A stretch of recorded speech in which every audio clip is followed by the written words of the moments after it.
D'abord, pour commencer, je veux qu'on acclame le Seigneur d'abord. Parce que c'est lui.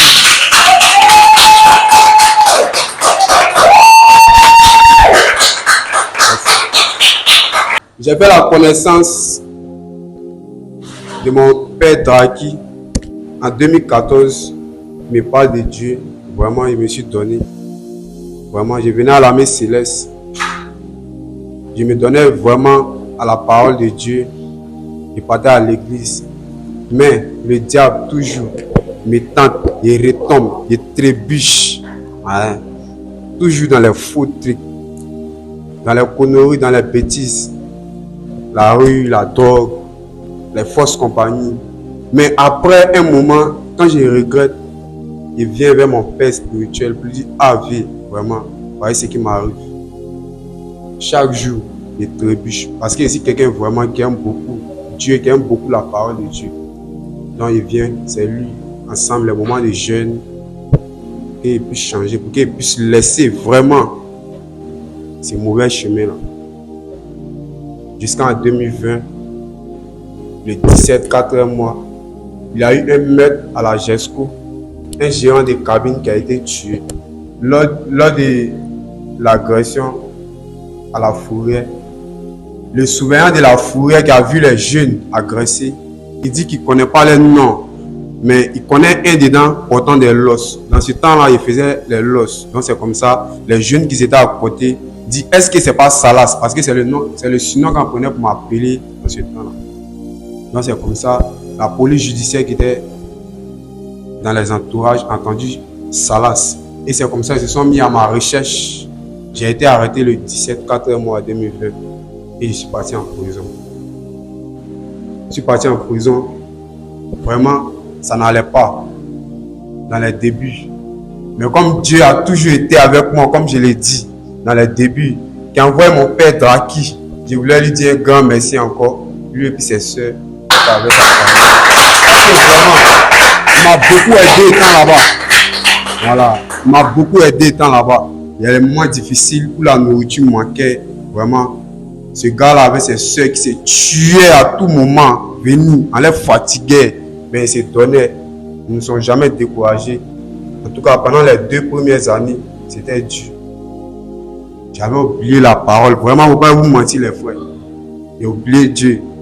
Mais arrivé un moment ici, là, il dit: tiens, mais ça fait 2 ans, tu es là, champion. Ah! Donc, il faut te donner véritablement pour que Dieu puisse t'aider. Donc, c'est comme ça qu'il a commencé à me donner la parole.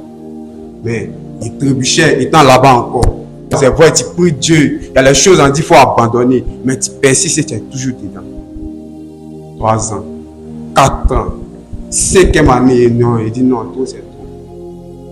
La première fois que je vais au paquet, d'abord à la veille, il y avait un jeune avec qui nous dormons. Lui dort juste en haut de ma tête, où son pied vient en haut de ma tête. Maintenant, moi, je dors juste en bas de lui. Donc, au milieu de la nuit, le gars, il prend son pied et puis il tape ma tête. Ah! Il dit: champion, il faut arrêter. Il continue. Il faut arrêter. Il continue. Jusqu'à 4 heures où il a tapé ma tête encore. Je me suis levé sans chercher à réfléchir. J'ai commencé à lui porter, mais le blesser. Jusqu'à son sang même jaillissait. Ils m'ont enlevé de la cellule le matin. Ils m'ont mis dans une autre cellule. Ils ont besoin de 7h30. Ils sont venus m'appeler. Pour Stéphane Cédric Paquet.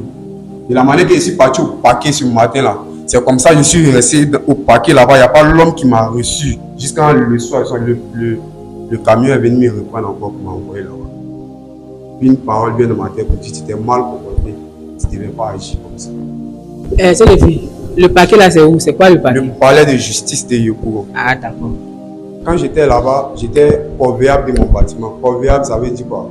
Vous faites un travail, mais le travail là, on ne vous paye pas. C'est le privilège de pouvoir sortir et entrer dans le bâtiment. Parce que le bâtiment où je suis, on paye 200 francs pour sortir. Donc je me suis donné dans une corvée de sport pour pouvoir sortir de mon bâtiment.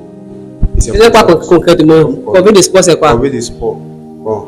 Je suis chargé de partager les maillots aux cellules du bâtiment pour venir les faire jouer au ballon. Donc un jour, après avoir fini de faire ma corvée, je rentre dans le bâtiment comme tous les autres corvéables. Pendant que les autres sont en cellule, vous qui êtes au service du bâtiment, vous partez à la grille prendre de lait À vous balader dans la cour. Dans la grille. Dans la grille du bâtiment. Voilà là. Vous baladez là-bas. Parce que les autres n'ont pas droit à ça, ils ne sont pas conviables. Donc vous qui êtes les conviables, par exemple, gamelier. Gamelier, c'est quoi? Ceux qui sont chargés de transporter la nourriture, envoyer dans le bâtiment. Donc il y a le chef porte-clés du bâtiment qui me dit que moi, aujourd'hui, là, moi, je n'entre pas dans la grille. Mais rien comme ça, ce jour-là, lui, son esprit est venu sur moi. Il dit, moi, je n'entre pas dans la grille. Pendant que les autres conviables, moi-même, mes collègues sont dedans, sont dans la grille. Mais celui-là, il dit, moi, seul, je n'entre pas dans la grille. Et moi, là, je me retenais de quitter là. Donc, je me suis déplacé, où il était arrêté devant la grille. Je me suis mis à côté. C'est comme ça, il se lève, vient, il commence à me pousser. Et de quitter, rentrer dans mon bâtiment, il me pousse. Il cherche la bagarre. Il cherche qu'il n'a pas cherché à faire discours avec lui. Mais je me suis maîtrisé, accepté, obéir à ce qu'il a fait là, comme ça, me pousser. Quand il m'a fait rentrer dans la grille. Il y a les gens même qui étaient arrêtés là, qui ont dit, mais c'est pas normal, c'est une manière de mettre ton cœur sur le petit ou tu veux le montrer quoi. Mais je me suis maîtrisé, c'est allé pour mon frère, je me suis assis. Donc le matin, je me suis assis, on vient crier, trop Stéphane Cédric. Je me rappelle qu'un jour, ils sont venus m'appeler, trop Stéphane Cédric. Quand ils sont partis, c'est un nouveau prisonnier qui est venu, on porte le même nom. Donc quand ils sont partis, on dit non, c'est pas toi. Je suis retenu. Donc ce matin-là où ils sont venus m'appeler, ils disent non, c'est pas moi, il y a un nouveau madame Beko là-bas, c'est pas moi. Ils sont venus, on dit champion, tu vas partir au parquet, il dit c'est pas moi. On dit, au parti, c'est toi. Je me rends au parquet. Et je n'ai même pas fait d'effort même. Il arrive, le greffier me reçoit. Je dis, mais champion, vous souriez un peu, c'est pour t'annoncer une bonne nouvelle. Comme ça, il est tout sérieux. On t'annonce la bonne nouvelle qui t'est libérée. En tout cas,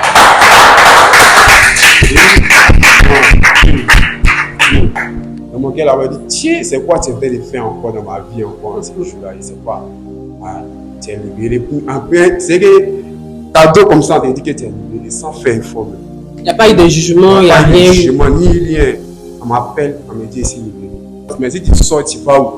Il dit, il est parti au village. Il dit, bon, d'accord, normalement, on a amené les enquêtes. On a dit que ce n'est pas toi qui as fait. Et lui-même, mon juge me dit, si elle peut venir porter plainte, il peut venir porter plainte. Mais ça, c'est les histoires qui sont passées. Dieu a déjà fait sa grâce. Et comment tu te sens aujourd'hui? Vraiment, je me sens bien. Parce que toute chose, c'est Dieu. C'est lui qui a permis à ce que je sorte. Étant là-bas, il y a eu les moments où il est trébuché. Étant même en film, il y a eu les moments où il est trébuché. Mais vraiment, où il a commencé à me donner réellement, à prier Dieu, il a fait sa grâce, sur moi. Puis je suis sorti aussi, il a ouvert les portes pour moi parce qu'il y a des gens qui m'ont accueilli. Ils ne sont pas découragés de moi. Ils pourraient dire non, mais lui, on ne peut rien faire pour lui. On l'a parlé, il n'a pas écouté. Mais vraiment, il a enlevé ce cœur de haine là. On a transformé son cœur de paix. Les gens m'ont accueilli. Amen. Vraiment, ils sont en train de m'aider, de me booster à pouvoir aller de l'avant et le passé. Et quelle est la leçon que tu retiens de ce passage de ta vie? S'il y a quelqu'un qui m'écoute ce soir, il y a des moments durs que tu traverses. Il ne faut pas penser que tu es seul. Voilà, Dieu est toujours avec toi. Tu vas être découragé, mettre ta confiance en lui. C'est en lui seul qu'il faut mettre sa confiance. Il n'y a pas quelqu'un qu'il faut mettre sa confiance si ce n'est pas Dieu. C'est le meilleur ami. Il n'y a pas d'amis. Les amis que toi-même tu comptes sur eux, ils vont t'abandonner. Mais lui, il ne t'abandonne pas. Si tu es sérieux avec lui, seulement lève-toi. Voilà, il n'y a pas de médicaments. Les gens vont penser que c'est fétiche. Les gens vont penser que c'est Zamou. Il n'y a pas Zamou dedans. Voilà, pour lui là, c'est ça. Quand il dit, quand il fait. Il n'y a pas deux manières. Amen. Vraiment, le message que je vais laisser, c'est un conseil pour les frères. Ne plus qu'il retourne dans ces mêmes choses que j'ai traversées, dans les conneries que j'ai traversées. Vraiment, il aura se donner à Dieu. C'est le seul moyen de réussir. Voilà, amen. On acclame le Seigneur pour ce qu'il fait. Merci.